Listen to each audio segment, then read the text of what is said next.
Café com Política. 10h44. Muito bom dia para você, Bruno Silva. Olá, muito bom dia, Felipe Pereira, Sandra e, claro, todos os nossos queridos ouvintes, tudo bem? Tudo certo, e por aí? Por aqui tudo em ordem também, né? Um pouco indignado, para falar a verdade, viu, Felipe? Ah, por que será, né? Só porque por quê, né? Só porque a Câmara dos Deputados aprovou a PEC que perdoa, a PEC da anistia aos partidos políticos, pô. Acho que você tá sendo exagerado, Bruno Silva. Não, é um absurdo, né? Querido ouvinte que está aí do nosso outro lado, você sabe que eu sou uma das pessoas que usa esse espaço aqui e mais defendo a importância do parlamento, seja ele no nível local, estadual, nacional. Eu acho que é extremamente importante, né, que a gente mude a nossa relação de representação política, que acompanhemos, participemos, pressionemos os parlamentares, mas é aquele momento que a gente olha e fala assim: legislativo, me ajuda a te ajudar, né? Porque não tem como, né, gente? É um verdadeiro absurdo. Essa PEC que foi colocada agora no apagar das luzes, antes deles saírem de recesso, de descanso, férias, enfim, né?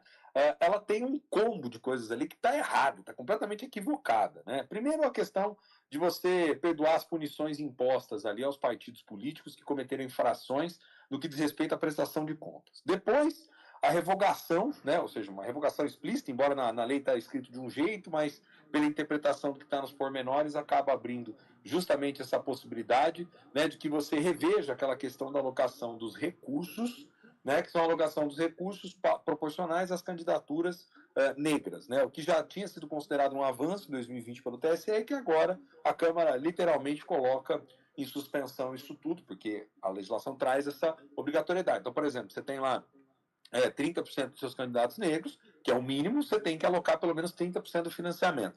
Na prática, o que está aprovado agora nessa PEC, no primeiro momento na Câmara dos Deputados, relativiza isso tudo, transforma numa verdadeira bagunça, né? A outra questão, livra as siglas aí de eventuais punições em função de outras irregularidades, traz ainda ali para eles a possibilidade, né, de você ter imunidade tributária, semelhante àquelas que a gente vê nas igrejas, e também ele estabelece uma possibilidade, uma espécie de refis pelo prazo de pelo menos 15 anos para o pagamento das dívidas. Ou seja, os parlamentares são uns fanfarrões do que eles fizeram ontem, Felipe Pereira, Sandra e todos os nossos queridos ouvintes, né? Porque depois não adianta vir reclamar, dizer, mas as pessoas estão descontentes com a política, as pessoas são críticas em relação aos partidos, elas estão muito distantes, mas é claro, você faz isso na véspera de um processo eleitoral, ainda com a esperança de que, de alguma forma, isso tenha efeito prático para o final deste ano, né, ou seja, antes das eleições, é um verdadeiro absurdo, né, gente? Isso aqui a gente tem que se colocar de maneira diametralmente contra, né? Os partidos poderiam até ter apresentado uma PEC onde eles entendiam que tinham algumas situações específicas de prestação de contas, até mesmo essa questão de um refinanciamento, por conta de você ter que alocar recursos para o financiamento nesse ano, até era razoável imaginar isso. Mas da maneira como saiu esse texto, e com a maciça adesão, seja da direita, seja da esquerda, de deputados pró-Lula, pró-Bolsonaro, seja o que for, do Centrão, né? Eu lembrei daquela frase do Romero Jucá, né? É com tudo, né? Com toda a galera junta, né? Então, assim, isso aqui foi um verdadeiro absurdo, viu, Felipe Pereira? Essa que é a grande verdade. Falando aqui dos deputados da nossa região, Carlos Sampaio, do PSD, votou não. Jonas Donizete, do PSB, votou sim. Pedro Tourinho, do PT, votou sim. Bruno Ganem, do Podemos, votou sim. Paulo Freire, do PL, estava ausente. De novo, né? Segunda votação que ele está ausente. Segunda votação importante que ele está ausente. Ô Bruno, agora, essa história da anistia é a mesma coisa que chegar e falar assim: então, eu tô perdoando a sua dívida, você faz o que você quiser, né? Não, e detalhe, e você fez a dívida, você cria a regra para perdoar a própria dívida. Gente, isso aqui não, Felipe, eu tô indignado, cara, para falar a grande verdade aqui, né? Eu tô indignado, porque isso aqui não era para jamais ser dessa forma como tá sendo feita. Tanto é que, só para você ter uma ideia, né?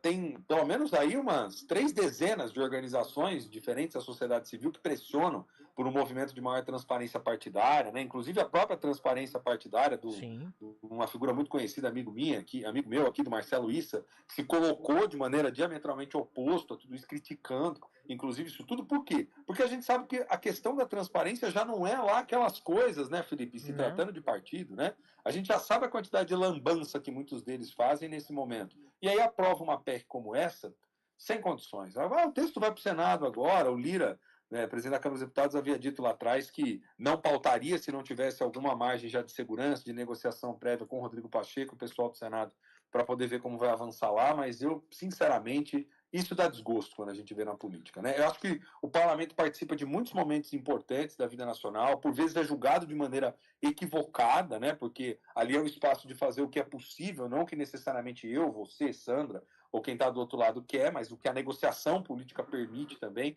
e os limites disso tudo. Mas ontem foi um show de horrores, né, cara? E um show de horrores também, porque a votação foi feita de forma remota, meio que para antecipar o recesso, né, da turma, plenário esvaziado, mais uma, né? É mais um pingo que coloca nessa chuva, né?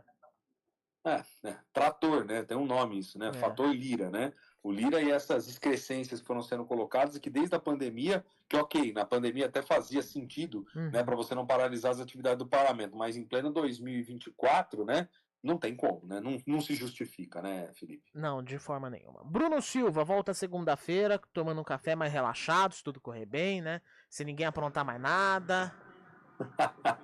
Mais tranquilo, né? Lembrando que na semana que vem eu entrarei aí no período de descanso de uma semaninha. Tá vendo? Por isso. Né? Ó, calma, não briga comigo, né? Entrarei num descanso de uma semaninha, mas, ó, detalhe aqui. Na segunda-feira, tudo dando certo, estarei aí com Vossa Senhoria, senhor Felipe puxa, Pereira. já estava na hora, né? Estarei aí pela CBN Campinas, né? Vou tomar um café em loco com você, Sandra, Eliel, todos os queridos aí. Puxa, já estava na hora. Te esperamos com muita ansiedade, Bruno Silva. Bom fim de semana para você. Combinado, gente. Um bom final de semana para vocês. Um forte abraço, viu? Vamos manter a nossa indignação, mas vamos qualificar o voto que a gente passa menos nervoso lá na frente. Um abraço.